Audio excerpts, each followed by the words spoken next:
बांगडे madam, झालं का तुमचं? करायचं का सुरू?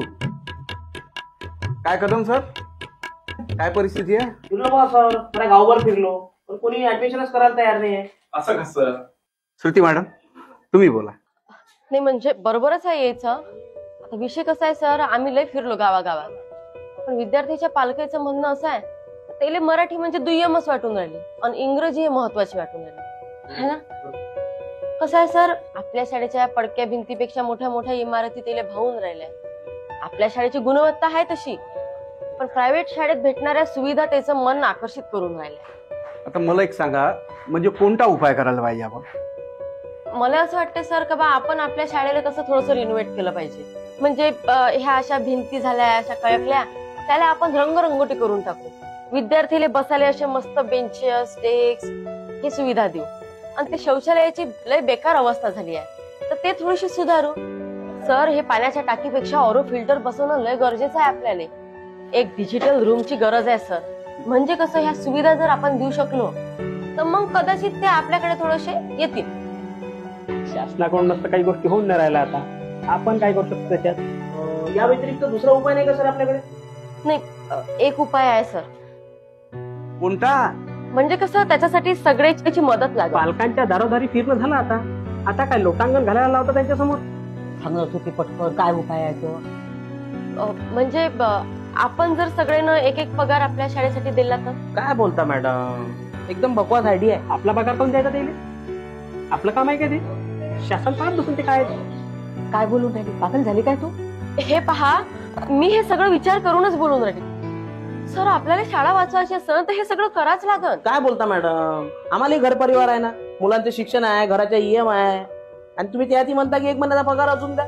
आणि आधीच तर आम्ही ऑलरेडी आमच्या पगारातून 4-5% खर्च करूनच राहिलो आहे ना. माफ करा सर, पण तुम्ही सरकारी शाळेचे शिक्षक असूनही तुमचे लेकरं मात्र CBSE शाळेत आहे. काऊन टाकले तुम्ही? काऊन का तुम्हाला असं वाटतं ना की ह्या शाळेचा दर्जा चांगला नाहीये म्हणून? मग त्या गरिबांना जर वाटत असेल तर काय चुकी आहे हो त्याची? सर तुम्हाला सांगतो मी, ह्या गरीब शेतकऱ्यांची ऐपत नसतानाही ते आपले लेकरं CBSE प्रायव्हेट शाळेत टाकून राहिले.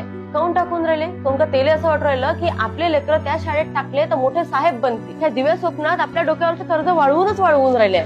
मला सांगा सर, आपली शाळा अशाच लोकांसाठी आहे ना?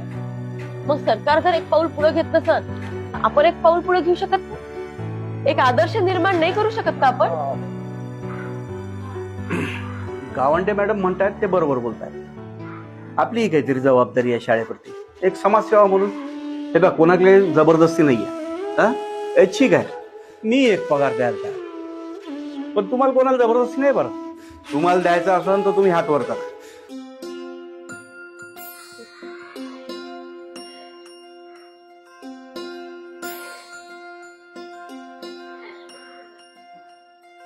तू काय हात वर करू राहिला? सर माझा पगार घ्या, मी त्या शाळेचा कर्मचारीच आहे.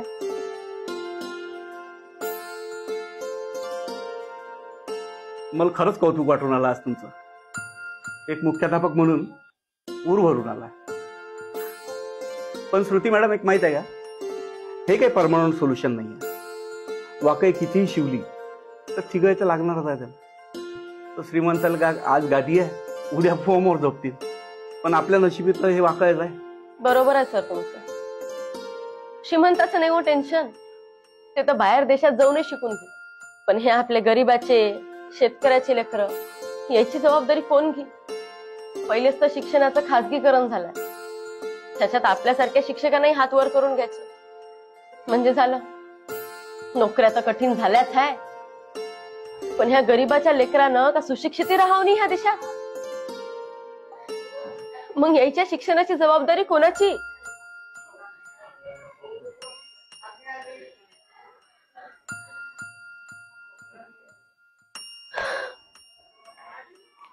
महाराष्ट्रासारख्या प्रगत राज्यात कितीतरी गरीब लेकरं शिक्षणापासून आजही वंचित आहे.